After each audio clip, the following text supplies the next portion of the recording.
Alright, so magandang hapon sa inyo lahat.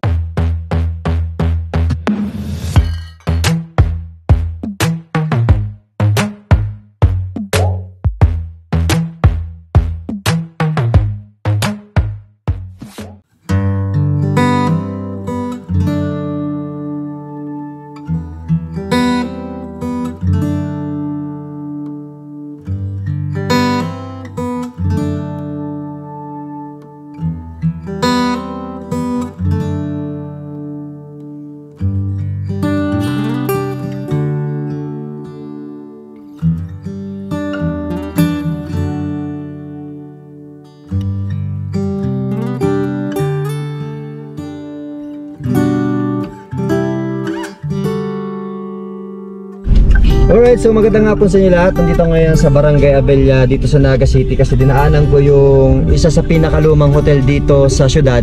So ang pangalan nito ay Lucky Fortune Hotel. So kailangan natin dalian kasi parang uulan. So yun o.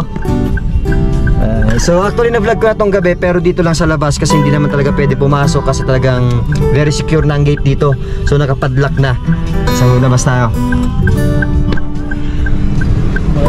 Ayun o, parang ulan o. Kapal ng ulap po yun, oh. So ito yung Lucky Fortune Hotel, isa sa pinakalumang hotel dito sa Naga. Alright, so kapag nag-post ako sa Facebook ko kung saan ako pwede mag-explore ng overnight dito sa lugar, ito yung unang sinasuggest nila, itong Lucky Fortune Hotel. Kaso problema, nakapadlock na yan. So hindi na natin yung mapasok.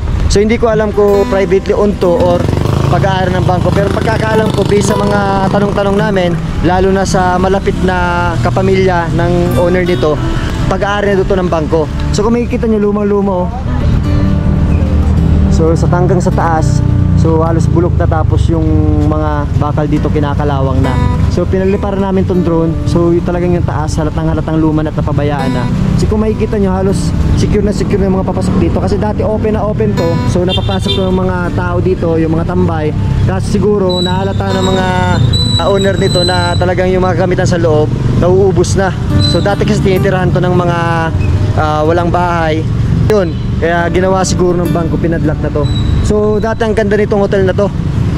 Sayang kung mayaman lang ako, binili ko tong hotel na tapos i-operate ko. Kasi unang-una, ang Naga City, grabe ang development. So dami ng mga turistang pupunta dito. Kaya sayang naman kung hindi talaga ito i-operate hotel na to. So yun, kung makikita nyo, ay yung mga bintana, so halos naubos na rin.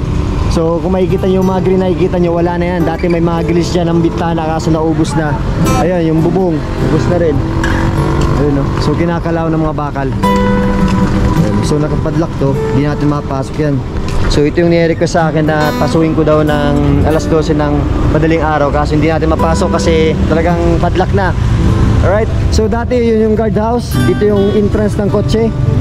Hanggang doon yung exit. Kaso ang problema dito, maliit lang, walang parking area para sa mga sakyan tapos motor. So sayang, dami sigurong pupunta dito pag nag-operate. Pati kasi unang-una, malapit lang to yung sentro ng Naga.